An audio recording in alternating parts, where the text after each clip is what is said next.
BJP हो या कांग्रेस, सभी उत्तराखंड में राजनीतिक पकड़ मजबूत करने की कोशिशों में जुटे हुए हैं। राज्य की 5 लोकसभा सीटों में से पौड़ी गलवाड़ जो है लोकसभा सीट की अपनी अलग पहचान है। ये वीआईपी नेताओं की पहली पसंद है और इस बार भी सबकी नजर पौड़ी गढ़वाल सीट पर ही है। एक रिपोर्ट आपको दिखाते हैं।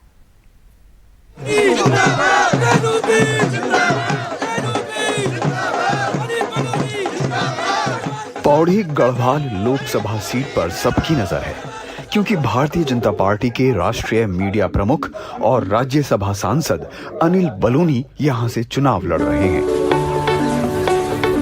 इस सीट की अहमियत इसलिए भी है क्योंकि पौड़ी जिले से कई बड़ी शख्सियतों का ताल्लुक है और इसका धार्मिक, पर्यटन, सामरिक और आंदोलन की दृष्टि से भी बड़ा महत्व है। पौड़ी की बात जब भी उत्तराखंड में लोकसभा चुनाव की बात चलती है तो पौड़ी गढ़वाल का नाम सबसे पहले आता है। अगर इतिहास देखेंगे इसका पौड़ी लोकसभा का, तो राजनीतिक दृष्टि से, आध्यात्मिक दृष्टि से, धार्मिक दृष्टि से, सामाजिक दृष्टि से या सेना में जो यहाँ के सैनिकों का कंट्रीब्यूशन है, अधिकारियों का कंट्रीब्यूशन है, उस नाते इस सीट का बहुत महत्व बढ़ जाता है।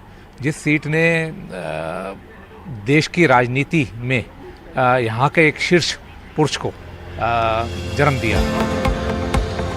पौड़ी गढ़वाल से कई नामी ग्रामी लोग निकले हैं, जैसे राज्य के 5 मुख्यमंत्री विजय बहुगुणा, तीरथ सिंह रावत, रमेश पोखरियाल निशंक, त्रिवेंद्र सिंह रावत और भुवन चंद्र खंडूरी, देश के पहले chief of defence staff Bipin Rawat, दूसरे chief of defence staff Anil Chauhan, राष्ट्रीय सुरक्षा सलाहकार अजीत डोभाल। गढ़वाल लोकसभा में केदारनाथ, बद्रीनाथ, श्री हेमकुंड साहिब, फूलों की घाटी, नीलकंठ महादेव, त्रिजुगी नारायण मंदिर, 5 प्रयाग, श्रीनगर गढ़वाल सेंट्रल यूनिवर्सिटी के अलावा कई धार्मिक, पर्यटन और सामरिक दृष्टि से भी महत्वपूर्ण क्षेत्र आते हैं। धार्मिक स्थानों की बात करें तो हेमकुंड साहिब जो विश्वविख्यात जो सिखों का तीर्थ स्थल है वो यहाँ आता है। बद्रीनाथ भगवान को देश दुनिया में लोग पूजते हैं। इसी तरह से बहुत सैनिक हैं जिनका मैं नाम नहीं ले पा रहा, या सेना के बहुत सारे अफसर हैं, हाँ CDS रहे हैं, वो इस पार्लियामेंट्री सीट को बिलोंग करते हैं। तो ये सब चीज़ें ऐसी ये चीज़ें हैं, ये एक एग्जाम्पल है जो सीट का जो महत्व है, उसकी अहमियत है और उसकी भूमिका का जो है उसकी भूमिका को बढ़ा देती है। पौड़ी गढ़वाल में भाजपा के उम्मीदवार अनिल बलूनी 2 सितंबर 1972 को नकोट गांव में पैदा हुए। बलूनी कॉलेज के दिनों से ही राजनीति में सक्रिय हैं। वो भारतीय जनता युवा मोर्चा के प्रदेश महामंत्री रहे। 2005 में कोटद्वार उपचुनाव लड़े, जो कि वो हार गए। 2018 से 2024 तक उत्तराखंड से राज्यसभा सांसद रहे। नरेंद्र मोदी और अमित शाह के करीबी माने जाने वाले अनिल बलूनी को भारतीय जनता पार्टी ने इस बार पौड़ी लोकसभा से टिकट दिया है। उनका कहना है कि वो विकसित गढ़वाल के लिए संघर्ष कर रहे हैं। हम चाहते हैं कि जो पूरे विश्व में जिस तरह का विकास की बात हो रही है, आज भारत उसमें कहीं आगे की ओर बढ़ रहा है और आज देश भारत की तरफ पूरा विश्व देख रहा है। उसी प्रकार से हम चाहते हैं कि हमारा जो लोकसभा है ये भी एक विकसित लोकसभा बने, इसमें भी और अच्छे तरीके से विकास हो, लोगों का कल्याण हो और पलायन रुके, चिकित्सा सुविधाओं में और अच्छे तरीके से हम लोग सुधार करें। हम एक अलग तरीके से इस पूरे गढ़वाल में विकास की नई गंगा बहाना चाहते हैं।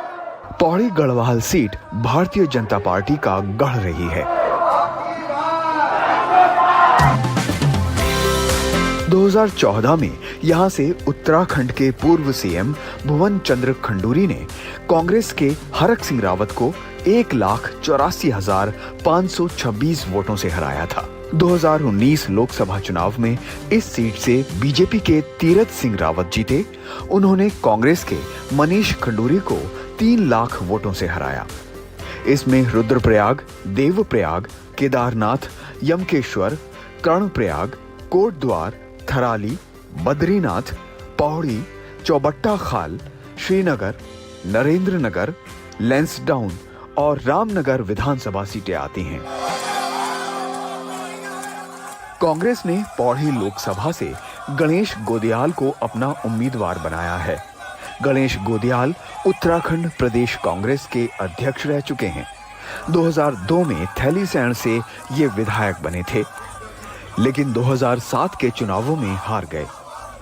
2012 में हुए चुनावों में श्रीनगर विधानसभा सीट से जीत दर्ज की, लेकिन 2017 और 2022 के अगले 2 चुनावों में गणेश गोदियाल श्रीनगर सीट से हार गए।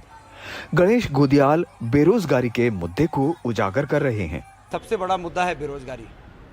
आज हमारा युवा पिछले 10 सालों से अपने को ठगा हुआ महसूस कर रहा है, और जिस प्रकार से केंद्र की सरकार ने हर इलेक्शन में अपने गोल बदले, अपने एम बदल दिए, उससे हर युवा अपने को ठगा हुआ महसूस कर रहा है। राहुल गांधी जी ने कहा है कि प्रत्येक शिक्षित युवा को वो ट्रेनिंग देकर और उसको रोजगार पर लगाएंगे। ये कहा है प्रत्येक हमारी गरीब महिला को साल के 1 लाख रुपए उनके खाते में देकर उनको मदद करेंगे। तो ये सब बातें हैं जिनसे लोग आकर्षित होकर हमें अपना आशीर्वाद देंगे। पौड़ी गढ़वाल लोकसभा क्षेत्र में ज्यादातर गांव हैं। कोटद्वार, रामनगर और श्रीनगर को छोड़ दें तो यहाँ शहरीकरण काफी कम है, लिहाजा पलायन भी यहीं से ज्यादा हुआ है। लोगों के लिए रोजगार, सड़क और रोजगार जैसे मुद्दे अहम हैं। हर लेडीज को आगे बढ़ने का मौका दे, और ये नहीं कि लेडीज ही हैं, आज की डेट में जेंट्स भी बहुत ज्यादा पीछे चले गए, पढ़े लिखे लोग पीछे चले गए, किसी को कोई रोजगार नहीं मिल रहा है। तो इसलिए हम चाहते हैं कि हमें रोजगार दिया जाए। देखिए, मुद्दा विहीन शहर में अगर वोटर ये सोचता है तो आप सोचे कि किस बात पे हम वोट दें। हम बिल्कुल बहिष्कार के मोड में हैं और बहिष्कार करके नहीं। देखिए भाई साहब, हमारा सीधा सीधा ये है कि हमारा जो पौड़ी का जो व्यापार है वो 15-16 साल पीछे जा चुका है। जिस तरह से पलायन यहाँ से हुआ है ऑफिसों का, तो दिन प्रतिदिन ये जो है बढ़ता जा रहा है। मैं इस समय जो बेरोजगारी जो चरम पर है उत्तराखंड में, लगातार बेरोजगारी की मार युवा शक्ति झेल रहा है, तो जो मेरा मेन मुद्दा होगा वो बेरोजगारी होगा। इसके साथ ही जो गांव में लगातार पलायन हुआ है वो एक महत्वपूर्ण मुद्दा मेरे लिए रहेगा, और जो भी पार्टी पलायन और रोजगार देने की बात करेगा, रोजगार को अपने मैनिफेस्टो में रखेगा, मैं उसके पक्ष में मतदान करूंगा। गढ़वाल सीट ने भले ही कई मुख्यमंत्री और मंत्री दिए हों, लेकिन आज भी ये इलाका बुनियादी सुविधाओं के अभाव से जूझ रहा है। बेरोजगारी और पलायन यहाँ के बड़े मुद्दे हैं। दोनों उम्मीदवार दावे कर रहे हैं कि वो जीते तो इन समस्याओं का हल निकालेंगे। ये देखना है कि गढ़वाल की जनता किस पर अपना भरोसा जताती है। एनडीटीवी के लिए पौड़ी गढ़वाल से किशोर रावत की रिपोर्ट।